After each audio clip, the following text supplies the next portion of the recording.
Arrested 1983 January, kept in detention, solitary 3 months, interrogation and torture. Eugene Mughwasi said he was fighting to equalize the education system in apartheid South Africa, but the country's government accused him of being a terrorist. So it sent him to Robben Island, the maximum security prison off of Cape Town's pristine shores. I then was convicted in 1983 and sentenced to 15 years. Brought to the island October of the same year, 83, and kept here for 7 years, ending 21st of March 1990. For 30 years, Robben Island housed a precinct that held 3,000 political prisoners, including Mughwasi and men who later became South Africa's President Nelson Mandela. What happened here, though it was a prison, is the fact that I was exposed to a lot of great minds. But Robben Island was still a prison, and while it was a prison, no citizen could visit its grounds. We didn't know much about Robben Island. Robben Island was a place of dread. Now it's a museum. Tourists take a 10-minute ferry ride from Cape Town's waterfront and watch the city's Table Mountain recede into the distance as they approach the island.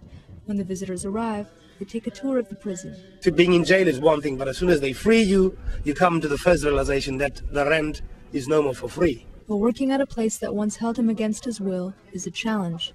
Emotional turmoil every day, but then you need to learn to manage that emotional turmoil.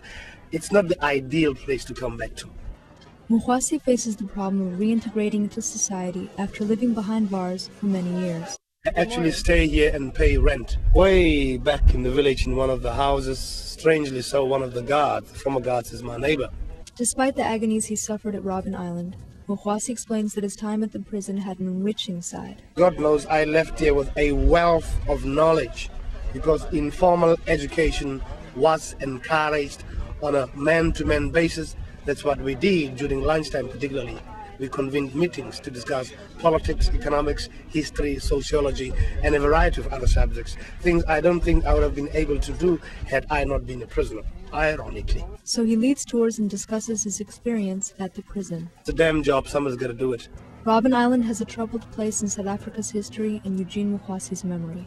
But he also revisits the place and those memories every day in hopes of making a living and educating others. This is Deborah Stokol reporting.